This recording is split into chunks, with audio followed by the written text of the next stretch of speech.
Welcome to Second Take, the show that focuses on the issues behind the news. Botswana recently launched the first diamond aggregation activity outside of London in 80 years. This will shift total global diamond sales to Gaborone from the end of 2013. Mining Weekly editor Martin Creamer tells us more. Welcome, Martin. Thanks, Shannon. Now, diamond aggregation is now taking place in Botswana. Can you tell us why this shift is significant? Well, it's the first step towards turning Gaborone into the diamond hub of the world.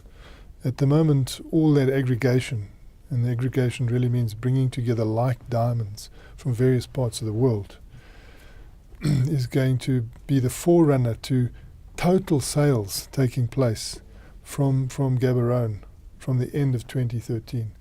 So it's been a very strategic move and a patient move by the Botswana government. Led by Ponacheko Kilwe. And he's an impressive Minister of Minerals, so impressive they've made him the Vice President of the country now. And he's been working on this strategy for a long time, a decade.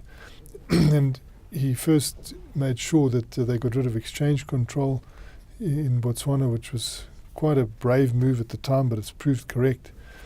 And now, slowly, they're moving towards this deadline. And they're 2 months ahead of schedule, in fact. So they're quite chuffed. And when you go into that new Diamond Trading Centre, it's a splendid new modern building.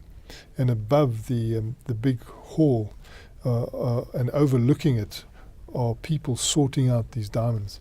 And they've done their first aggregation. That means that the diamonds come in from Canada, the diamonds come in from South Africa, from Namibia, from Botswana, all the places where De Beers mines, and they come into what used to be London, but now coming into Botswana. I mean, it's a massive coup for Gaborone, for Africa, in fact. And it's not unattractive to the people from London because half the staff will be coming to settle in Gaborone. And they've taken contracts of between 3 and 5 years. I mean, those could be renewed. But in the meantime, you can see that they are already recognizing that this is going to work. There's always a risk, but we saw this week the aggregation actually taking place. There's a lot more to be done, before they can actually take over full sales. But slowly they're moving forward. Now, the Botswana government is working on optimizing complete spectrum of opportunities from trading all the way through to tourism. Can you elaborate on that? The De Beers CEO, Philip Melia, said people are going to be flocking to Gaborone because they come there for what they call sites, site holders, people who buy these aggregated diamonds. They come from all over the world. And they know Gaborone, so it's not as if they're going to feel hard-pressed, because a lot of the journalists said, oh, look, it's easy to go over to London, but it's not easy to come to Gaborone. And they were saying they've been doing this for years. They know the Botswana country. The trick now is to make them very comfortable when they come, to have the right hotels, to have the right transport, to have the right airport, to have the VIP lounges. And this is what is happening now. When you go to Botswana, you'll see the Gaborone airport is looking slick, but it's still under construction, still trying to make it look slicker. The transport service from the airport is quite brisk. The problem with a growing urban area is that you run into traffic jams like everywhere else. So if you get there at peak hour, you now sit in this traffic jam. But it shows you what's happening in Gaborone. It's really in a state of growth. And they're hoping that there'll be tourism. They've got the Okavango swamps, they've got South Africa's Kruger National Park nearby. I mean, they've got a lot of things that people can go to, Kenya. So they're hoping that they will float a lot of boats using diamonds as the attraction point and as the business point. They need to attract banks. There's going to be a lot of financial funding of the diamond transactions because the trading is going to take place from Botswana, and there's a bit of a gestation period in this.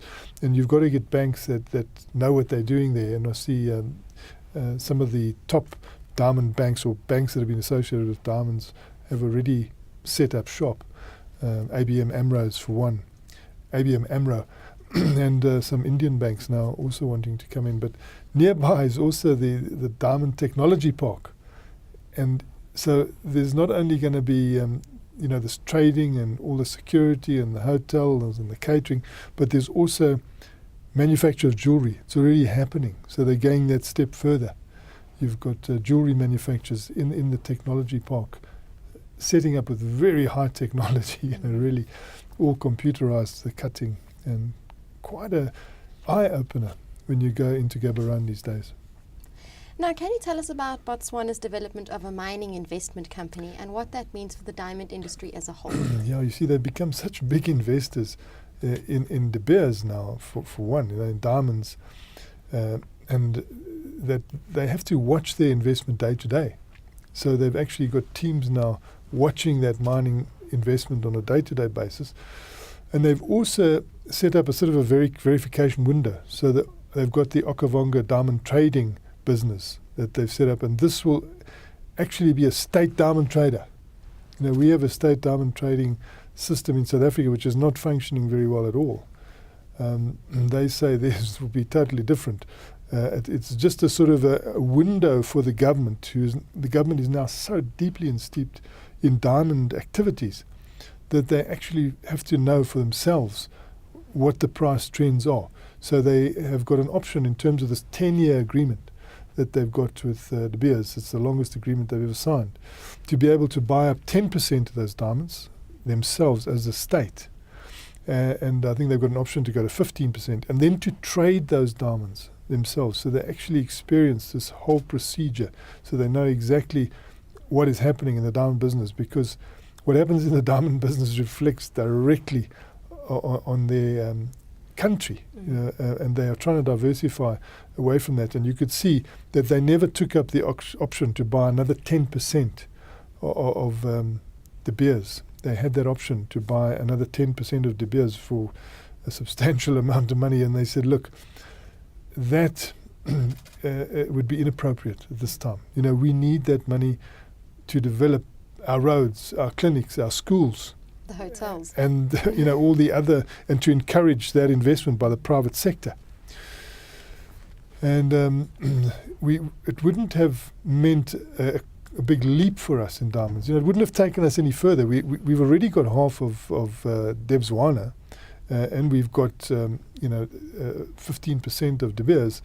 That extra 10% wouldn't have made that much different, and it's better for us now to hold on to that cash, because it would have affected their budget. And so they've said no, they passed that up. So you can see that they love being in diamonds, but they've realized that they are perhaps overweighted in diamonds, and they need to diversify.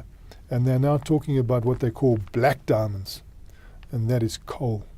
So they're going headlong into that, and also into their deposits which they found of copper, silver.